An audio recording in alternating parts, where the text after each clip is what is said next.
आज का जो लेटर है वो नहायत ही ज़रूरी है। उसकी वजह ये है कि हम जो मुसलसल शोर में रह रहे हैं उसका हमारी सेहत पर क्या असर पड़ता है, ये डिस्कस करेंगे इस लेटर में।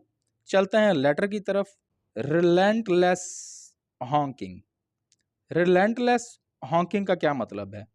रिलेंटलेस कहते हैं नॉन स्टॉप को, कंस्टेंट को, मुसलसल जो बजती रहती है किस चीज़ की? बीप बीप की आवाज़, शोर, गाड़ियों का। हॉकिंग कहते हैं गाड़ियों का जो शोर होता है वो, उसको कहते हैं। द कांस्टेंट, जो मुसलसल हॉकिंग गाड़ियों का शोर है, इन आवर स्ट्रीट्स, हमारी गलियों में, हैज़ बिकम, वो बन चुका है, a part of our daily soundscape, वो हमारी रोज़ाना की जो आवाज़ें हैं उनका हिस्सा बन चुका है। मुसलसल गलियों में जो शोर होता है वो हमारी रोज़ाना की आवाज़ों का हिस्सा बन चुका है। Present perfect tense. It is just as annoying as it is harmful.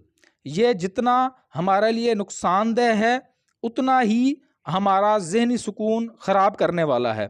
ये इसमें इसने कंपैरिजन किया है। नॉइज़ पोल्यूशन, आवाज़ की जो आलूदगी है, फ्रॉम हॉकिंग अफेक्ट्स, वो मुतासर करती है एवरीवन, हर किसी को।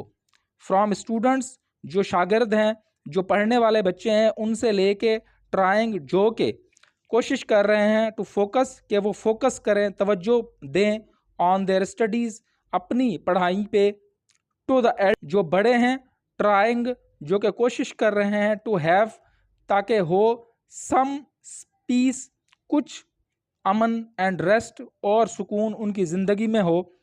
ये जो नॉइज़ पोल्यूशन है, जो आवाज़ की आलूदगी है, वो बहुत ज़्यादा मुतासर करती है हर किसी को।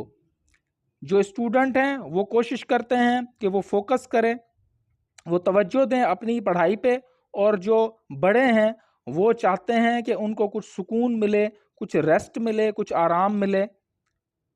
इट क्रिएट्स, ये पैदा करती है क्या? स्ट्रेस, प्रॉब्लम, स्ट्रेस, एंग्जाइटी पैदा करती है, परेशानी पैदा करती है। डिस्टर्ब्स, और परेशान करती है। पीस, जो अमन है, जो सुकून है, उसको बर्बाद करती है। एंड इवन, और यहाँ तक कंट्रीब्यूट्स, और हिस्सा डालती है किसमें?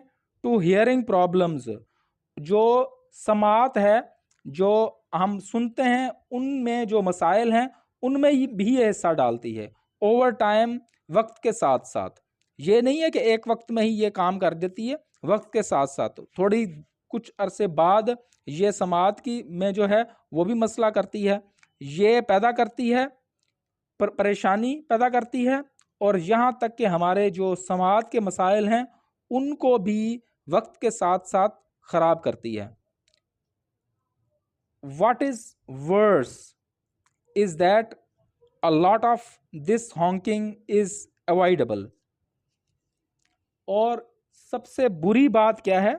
What is worse, बुरा क्या है?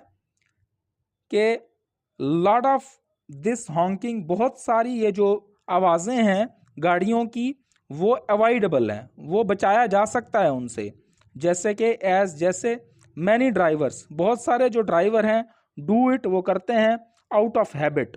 ये आउट ऑफ हैबिट करते हैं क्योंकि उनको आदत पड़ी हुई है गाड़ी में हॉर्न बजाने की, तो ये उनकी आदत का एक हिस्सा बन गया है। तो वो कह रहा है कि ये जो चीज़ है ये अवॉइड की जा सकती है, बचाया जा सकता है इससे, क्योंकि जो बहुत सारे ड्राइवर हैं वो इसको आउट ऑफ हैबिट करते हैं। अभी आउट ऑफ हैबिट जो है ना, ये आप इस्तेमाल कर सकते हैं और भी सेंटेंसेस में।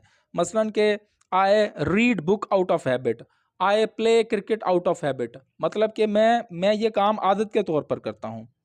इट इज़ हाई टाइम, अभी ये वक्त है। We took the matter seriously, कि हम इस मामले को गहराई से, संजीदगी से लें। ये अभी वक्त है कि हम इस मामले को संजीदगी से लें। अब ये देखें, इट इज़ हाई टाइम, ये है, लेकिन आगे इसने जो है वो पास्ट टेंस का इस्तेमाल किया हुआ है। ये सिर्फ स्ट्रेस देने के लिए इस्तेमाल करते हैं कि उस चीज़ को, उस जो मामला है इस पर स्ट्रेस देने के लिए ये इसने इस्तेमाल किया हुआ है, ये पास्ट जो है वो लगाया है। अलॉन्ग विद दिस, इसके साथ क्या है? अवेयरनेस कैंपेन्स, हम जो है वो लोगों को अवेयरनेस की कैंपेनें दें, हम लोगों को आगाही मुहैया करें, उसकी कैंपेनें चलाएं। स्ट्रिक्टर फाइन्स और उसके अलावा सख्त किस्म के उन पर चार्ज करें, फ़ाइन करें, उन पर जो है वो जुर्माने लगाएं। एंड बेटर ड्राइविंग एटिकेट्स, और बेहतर ड्राइविंग की जो अखलाकियात हैं उनको सिखाएं।